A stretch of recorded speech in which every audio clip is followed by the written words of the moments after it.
There comes a point where your life stops making sense. You wake up exhausted, your relationships feel hollow, and even your goals seem meaningless. It's not that you're lazy, it's that something deep within you is begging for a reset.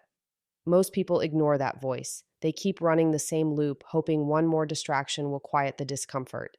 But what if the discomfort isn't the problem? What if it's the invitation? Number one, radical responsibility. Radical responsibility begins where excuses end. It's the moment you stop waiting for someone else to fix your life, heal your wounds, or apologize for what they did. It's not about ignoring the pain others caused you. It's about realizing that staying trapped in that pain only keeps you anchored to the past.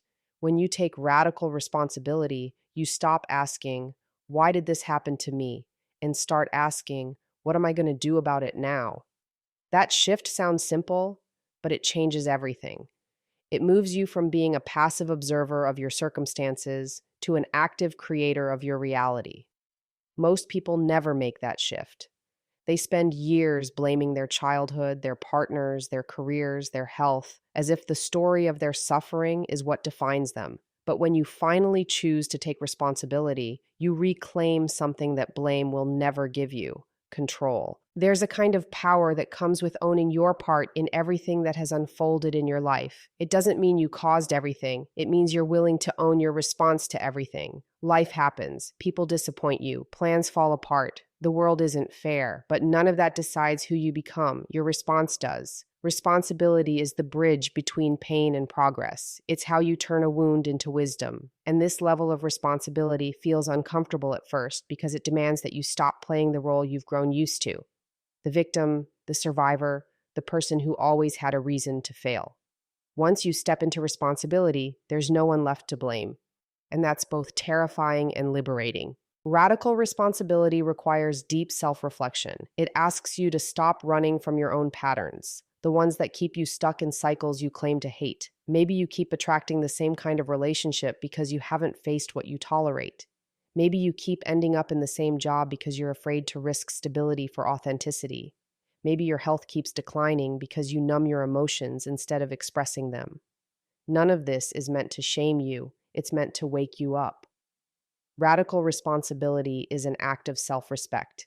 It says, "I'm no longer going to live as if my power depends on anyone else's behavior." Once you see your life through that lens, every challenge becomes a mirror, not a prison. You start to see that even your most painful experiences were teaching you how to stand taller, how to choose differently, how to stop handing your peace over to everything outside of you. The truth is, responsibility and freedom are inseparable. You cannot have one without the other. Freedom isn't found in doing whatever you want whenever you want. It's found in owning your choices and their consequences, fully and unapologetically. When you live from that place, you begin to rebuild your life on something solid. You stop chasing validation, you stop negotiating your worth, and you start honoring the quiet truth that you are the only one who can turn your pain into progress. That's the essence of radical responsibility. Not perfection, not control, but ownership.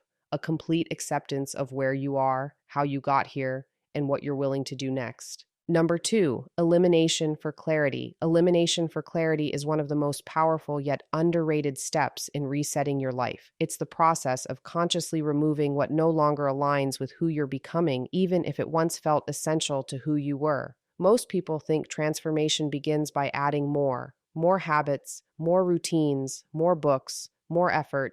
But real change often starts with subtraction. It's about clearing the noise, the clutter, the toxic patterns, and even the well-meaning distractions that keep you disconnected from your truth. The more you eliminate, the more you see.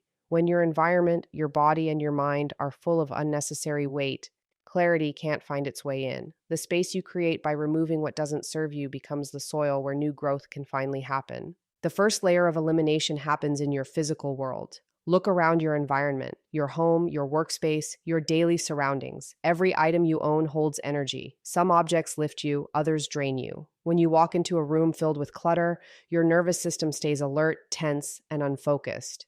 You might not realize it, but physical chaos keeps your mind in survival mode. Start removing what no longer adds value to your day. It's not about minimalism for aesthetics. It's about liberation. When you let go of the excess, the clothes you don't wear, the items you never use, the things that carry memories you've outgrown, you begin to breathe differently. A clean space reflects a clean state of mind, and once you start noticing how your environment influences your emotions, you'll understand how external clarity always begins with internal intention. The next layer is emotional and relational. This is where elimination becomes harder because it involves people, attachments, and the invisible cords that tie you to your old identity. Sometimes the biggest obstacle to your clarity is the company you keep. There are people who mean well but keep you small, people who drain your energy without realizing it, and relationships that no longer fit the version of you trying to emerge. Detaching from these bonds isn't cruelty, it's honesty. You can love someone deeply and still recognize that their presence clouds your direction. When you stop surrounding yourself with confusion, guilt, or drama, your inner compass begins to work again. You stop questioning your intuition because you finally have the space to hear it. Then comes the internal elimination, the mental and emotional clutter that never stops talking, the constant comparison, the perfectionism, the endless need to be understood or approved of. These inner voices keep you tied to versions of yourself that no longer exist. Start noticing the thoughts that drain you and the beliefs that no longer hold truth. Every time you release a limiting story, you reclaim energy that was trapped in survival. Clarity isn't found by seeking new answers, but by removing the false ones you've been living by. The more you let go, the lighter you become. The lighter you become, the clearer life appears. Because underneath all the noise, you were never lost. You were just buried under everything that wasn't you. Number 3, isolation. Before reinvention. Isolation before reinvention is not about loneliness or rejection. It's about retreating into yourself long enough to hear your own truth again. In a world that constantly demands connection, attention, and validation, solitude has become rare and even feared. Yet the most profound transformations don't happen in crowds. They happen in silence. When everything around you becomes too loud, you lose sight of what's real. You start absorbing the opinions, energies, and expectations of others until you no longer know what you truly believe or want. Isolation becomes the medicine that detoxes you from the noise of the world. It's where you stop performing and start listening. It's where you remember that peace doesn't come from constant movement, but from stillness. In isolation, there is no one left to impress, no one left to compare yourself to. And that's where the reconstruction of your identity quietly begins. At first, isolation feels uncomfortable. The silence can be deafening because it exposes what you've been avoiding. Without distractions, the emotions you've buried rise to the surface. The grief, anger, confusion, and guilt that you pushed away finally demand to be seen. Most people escape at this point. They rush back to noise, to people, to stimulation, because facing themselves feels unbearable. But that discomfort is where healing begins. Isolation strips away the masks you've worn for survival. It forces you to sit with the raw, unfiltered version of yourself that you've ignored for years. You begin to see the difference between what's truly you and what was built from fear, obligation, or approval seeking. That's not loneliness, that's awakening. It's the quiet recognition that your worth isn't defined by the world outside of you, but by the alignment within you. Isolation also teaches discernment. When you pull away from constant engagement, you start to notice how much of your energy was spent reacting rather than creating. The endless conversations, social media, opinions, and judgments that once shaped your mood begin to lose their power. In that space, you rediscover your intuition, that subtle inner voice that always knew the way but was drowned out by noise. You begin to trust your instincts again. You make decisions that feel right, not ones that look right. You learn to say no without guilt, to set boundaries without explanation, and to honor your needs without apology. This period of solitude becomes a sacred pause before your rebirth.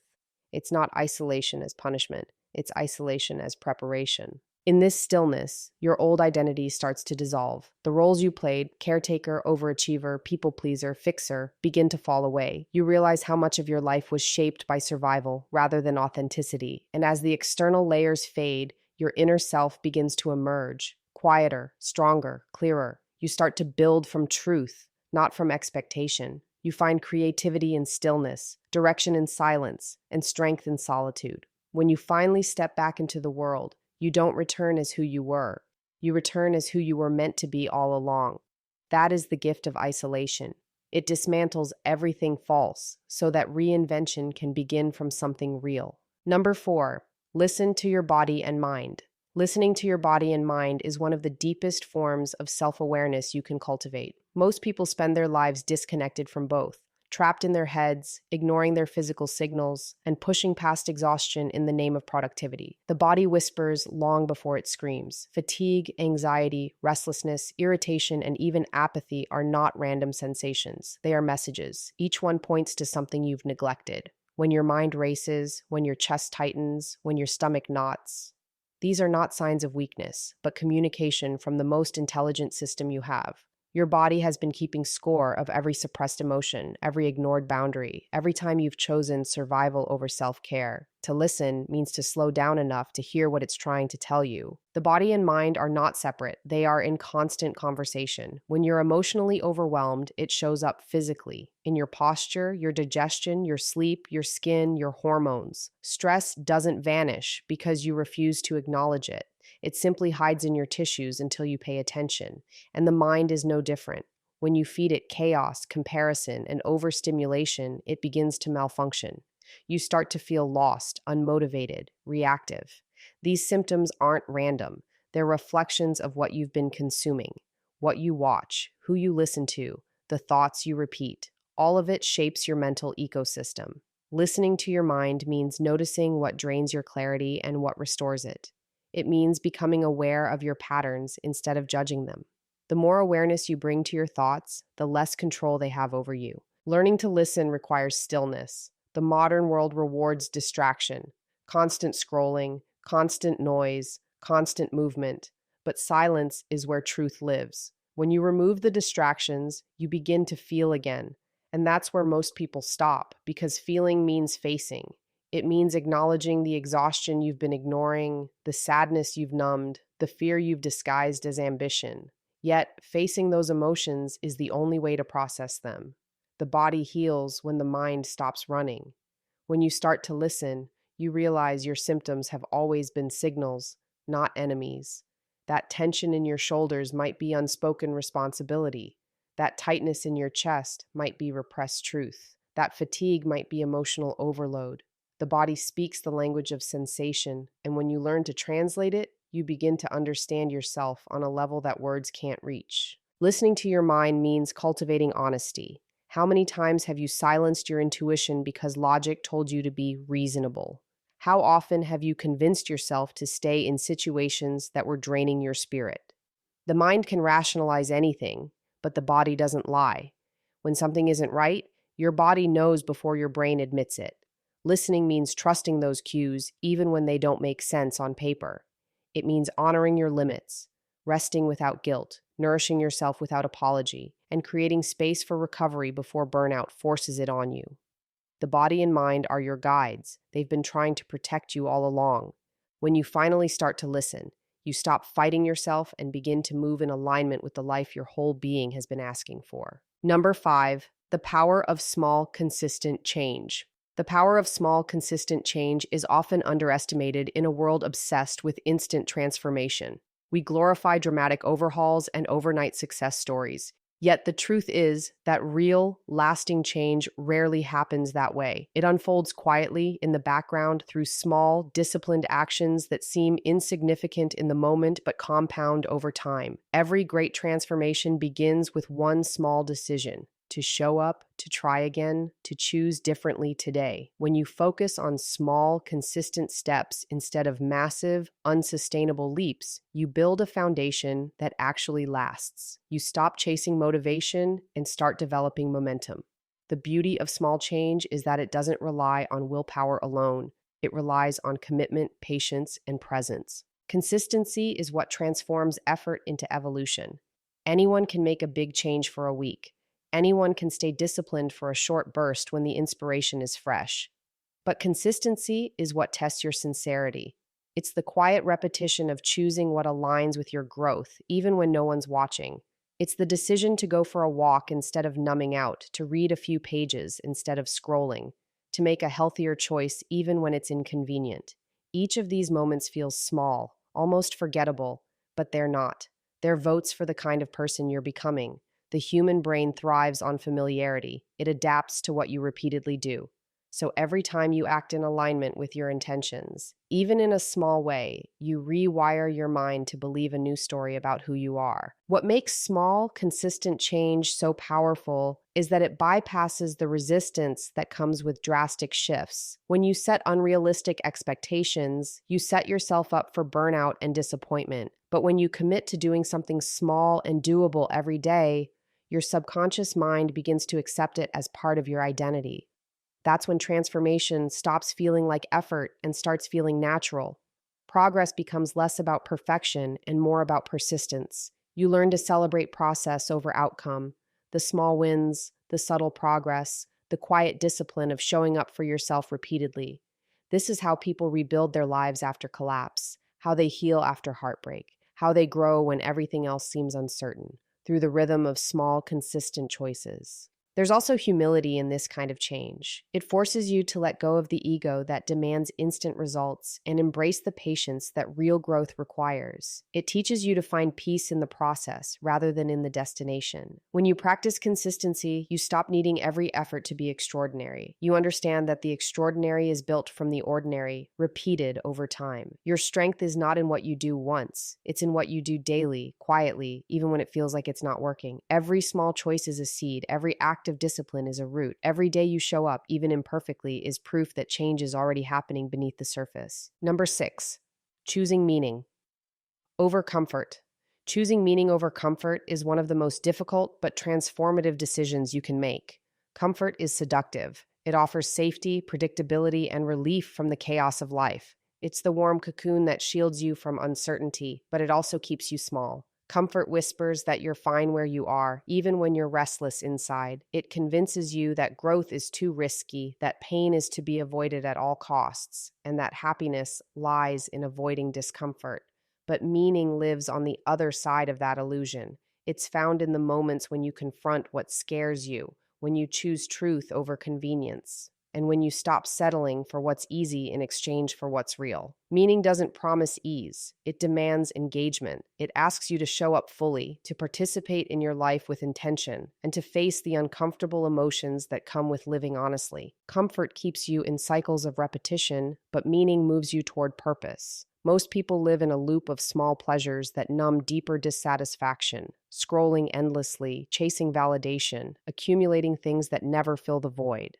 These distractions create the illusion of fulfillment while keeping you disconnected from your potential. Choosing meaning breaks that loop. It requires you to look directly at the parts of your life that no longer align with who you want to be. It asks you to make decisions that may cost you approval, stability, or even relationships, but give you integrity in return. The pursuit of meaning isn't glamorous. It's raw, inconvenient, and often lonely. But it's also where your life becomes something more than routine survival. It's where your pain starts to have purpose, and your struggle begins to reveal depth. When you start living for meaning, you stop running from discomfort because you realize that discomfort is the teacher. Growth hurts because it asks you to outgrow what once felt safe.